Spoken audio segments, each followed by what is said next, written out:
ಕರ್ನಾಟಕದಾದ್ಯಂತ ನಿನ್ನೆ ನರೇಂದ್ರ ಮೋದಿಜಿಯವರು ನಮ್ಮ ದೇಶದ ಹೆಮ್ಮೆಯ ಪ್ರಧಾನಮಂತ್ರಿ 140 ಕೋಟಿ ಜನರು ಕೂಡ ಖುಷಿಯಾಗುವಂತೆ ಸಂತೋಷ ಪಡುವಂತೆ ಹೆಮ್ಮೆ ಪಡುವಂತೆ ಒಂದು ಐತಿಹಾಸಿಕವಾಗಿರತಕ್ಕಂತ ನಿರ್ಧಾರವನ್ನು ತೆಗೆದುಕೊಂಡಿದ್ದಾರೆ. ಅದು ಇವತ್ತಿನಿಂದ ಇಂಪ್ಲಿಮೆಂಟ್ ಆಗ್ತಾ ಇದೆ, ಜಾರಿಗೊಂಡಿದೆ. ಅದೇನು ಅಂತ ಹೇಳಿದ್ರೆ GST ತೆರಿಗೆಯ ಅಗಾಧವಾಗಿರ್ತಕ್ಕಂಥ ಇಳಿಕೆ. ನೀವು ಸ್ಕೂಟರ್ ತೆಗೆದುಕೊಂಡ್ರೆ, ಸ್ಕೂಟಿ ತೆಗೆದುಕೊಂಡ್ರೆ, ಟ್ರ್ಯಾಕ್ಟರ್ ತೆಗೆದುಕೊಂಡ್ರೆ, ಬೈಕ್ ತೆಗೆದುಕೊಂಡ್ರೆ, ಆಮೇಲೆ ಸಣ್ಣ ಕಾರುಗಳನ್ನು ಕೊಂಡುಕೊಂಡ್ರೆ, ಆಟೋಮೊಬೈಲ್ನ ಯಾವುದೇ ಸಣ್ಣ ಸಣ್ಣ ಪಾರ್ಟ್ಗಳನ್ನು ಕೊಂಡುಕೊಂಡ್ರೆ, ಹಾಲು, ಮಜ್ಜಿಗೆ, ಮೊಸರು, ಅಕ್ಕಿ, ಆಮೇಲೆ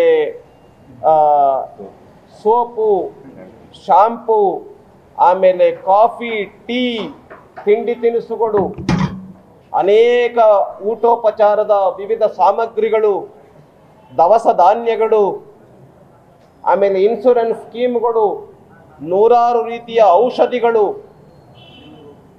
ಈ ಥರ ಸುಮಾರು ನಿಮಗೆ 100ಕ್ಕೆ 99ರಷ್ಟು 1% ಆಚೆ ಈಚೆ ಆಗ್ಬೋದೇನೋ, 100ಕ್ಕೆ 99 ವಸ್ತುಗಳ ದಿನನಿತ್ಯ ವಸ್ತುಗಳ ಬೆಲೆ ಏರಿಕೆ ಇವತ್ತು ಕಡಿಮೆ ಆಗಿದೆ. ಹಾಗಾಗಿ ನರೇಂದ್ರ ಮೋದಿಜಿಯವರು ನಾಗರಿಕ ದೇವೋಭವ ಅಂತ ಕರೆದಿದ್ದಾರೆ.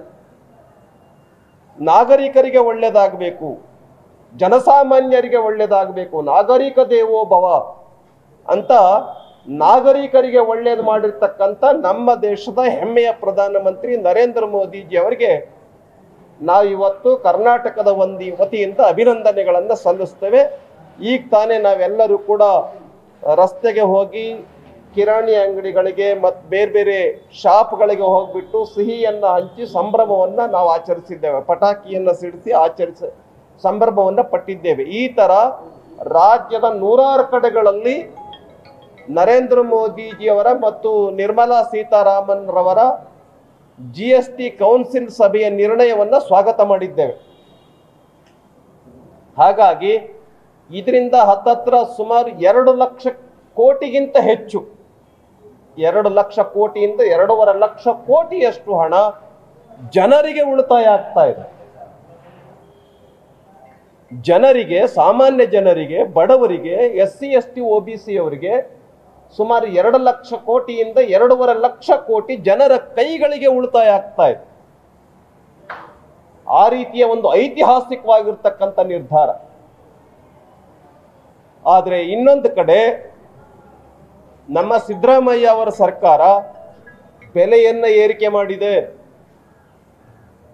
ಈಗ ಉದಾಹರಣೆಗೆ ರಿಜಿಸ್ಟ್ರೇಷನ್ ಶುಲ್ಕ ಜಾಸ್ತಿ ಮಾಡಿದೆ, ಮೆಟ್ರೋ ದರವನ್ನು ಜಾಸ್ತಿ ಮಾಡಿದೆ, ಬಸ್ ದರವನ್ನು ಜಾಸ್ತಿ ಮಾಡಿದೆ, ಹಾಲಿನ ದರವನ್ನು ಜಾಸ್ತಿ ಮಾಡಿದೆ, ಮದ್ಯದ ದರವನ್ನು ಜಾಸ್ತಿ ಮಾಡಿದೆ, ದೇವಸ್ಥಾನಗಳನ್ನು ಪ್ರವೇಶ ಮಾಡೋದಕ್ಕೆ ಮುಜರಾಯಿ ಟೆಂಪಲ್ ಅದನ್ನು ಕೂಡ ಜಾಸ್ತಿ ಮಾಡಿದೆ. ಆಮೇಲೆ ಇದು ಕಾರ್ಗಳ ಬೆಲೆಯನ್ನು ಜಾಸ್ತಿ ಮಾಡಿದೆ, ದೊಡ್ಡ ದೊಡ್ಡ ಕಾರುಗಳದು. ಹೀಗೆ ಕರ್ನಾಟಕ ರಾಜ್ಯದಲ್ಲಿ ಡೀಸೆಲ್, ಪೆಟ್ರೋಲ್ನಿಂದ ಹಿಡ್ಕೊಂಡು ಹಾಲಿನಿಂದ ಹಿಡ್ಕೊಂಡು ಇವರು ಬೆಲೆಯನ್ನು ಜಾಸ್ತಿ ಮಾಡಿದರು. ಮದ್ಯದ ಬೆಲೆಯನ್ನು ಸುಮಾರು 3-4 ಸಾರಿ ಹೆಚ್ಚಿಗೆ ಮಾಡಿದರು.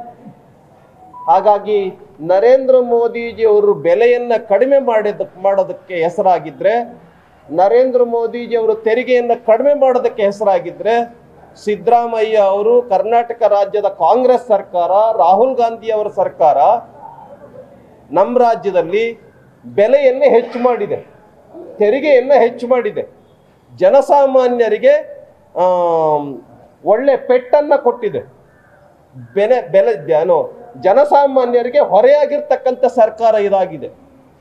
ಈ ಸರ್ಕಾರಕ್ಕೆ ಇಡೀ ದೇಶದಲ್ಲಿ ನಮ್ಮ ನರೇಂದ್ರ ಮೋದಿ ಸರ್ಕಾರ ಒಳ್ಳೊಳ್ಳೆ ರಸ್ತೆಗಳನ್ನು ನಿರ್ಮಾಣ ಮಾಡ್ತಾ ಇದ್ರೆ, ಹೈವೇಗಳನ್ನು ನಿರ್ಮಾಣ ಮಾಡ್ತಾ ಇದ್ರೆ, ಸೇತುವೆಗಳನ್ನು ನಿರ್ಮಾಣ ಮಾಡ್ತಾ ಇದ್ರೆ, ನಮ್ಮ ಕರ್ನಾಟಕ ರಾಜ್ಯದ ಕಾಂಗ್ರೆಸ್ ಸರ್ಕಾರ, ರಾಹುಲ್ ಗಾಂಧಿ ಅವರ ಸರ್ಕಾರ ಗುಂಡಿಗಳ ರಸ್ತೆಯನ್ನು ನಿರ್ಮಾಣ ಮಾಡ್ತಾ ಇದೆ. ಗುಂಡಿ ಮುಚ್ಚೋದಕ್ಕೂ ಯೋಗ್ಯತೆ ಇಲ್ಲ ಈ ಸರ್ಕಾರಕ್ಕೆ. ರೈತರು ಬಹಳಷ್ಟು ಪೇಚಾಟದಲ್ಲಿದ್ದಾರೆ, ಬಹಳಷ್ಟು ಕಷ್ಟದಲ್ಲಿದ್ದಾರೆ. ಯಥೇಚ್ಛವಾಗಿರ್ತಕ್ಕಂಥ ಮಳೆ, ನಿರೀಕ್ಷೆಗಿಂತ ಹೆಚ್ಚು ಮಳೆ ಬಂದಿದ್ರಿಂದ ಬೆಳೆಯೆಲ್ಲ ಲಾಸ್ ಆಗಿ ರೈತರು ಸಂಕಷ್ಟದಲ್ಲಿದ್ದಾರೆ. ಏನು ಕೂಡ ಪರಿಹಾರವನ್ನು ಕೊಟ್ಟಿಲ್ಲ ಸರ್ಕಾರ.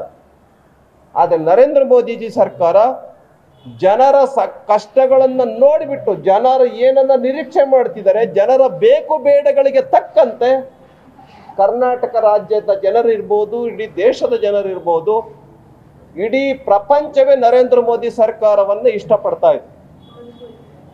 ಪಕ್ಕದ ನೇಪಾಳದ ಜನ ಹೇಳಿದ್ರು ನರೇಂದ್ರ ಮೋದಿಜಿ ಜೈಸಾ ಲೀಡರ್ಶಿಪ್ ಚಾಹಿಯೆ. ಶ್ರೀಲಂಕಾದ ಜನ ಹೇಳ್ತಾ ಇದ್ದಾರೆ ನರೇಂದ್ರ ಮೋದಿ ಜೈಸಾ ಪ್ರಧಾನಮಂತ್ರಿ ಚಾಹಿಯೆ. ಅಮೇರಿಕಾದಲ್ಲಿ ಹೇಳ್ತಾರೆ ನರೇಂದ್ರ ಮೋದಿ ತರದ ನಾಯಕರು ಬೇಕು ನಮಗೆ ಅಂತ. ಹಿಂಗೆ ನರೇಂದ್ರ ಮೋದಿಜಿಯವರು ಒಂದು ದಸರಾ ಹಬ್ಬದ ಒಂದು ದೊಡ್ಡ ಕೊಡುಗೆಯನ್ನು ಕೊಟ್ಟಿದ್ದಾರೆ. ನರೇಂದ್ರ ಮೋದಿಜಿ ಅವರಿಗೆ ಆಯುಷನ್ನು ಹೆಚ್ಚು ಮಾಡಲಿ ಚಾಮುಂಡೇಶ್ವರಿ ಅಂತ ಹೇಳಿ ನಾನು ಈ ಸಂದರ್ಭದಲ್ಲಿ ಅಭಿನಂದನೆಯನ್ನು ಸಲ್ಲಿಸ್ತೇನೆ. ನ್ಯೂಸ್ ಫಸ್ಟ್, ನಿರ್ಭೀತಿಯಿಂದ ನಿಮ್ಮ ಪರವಾಗಿ.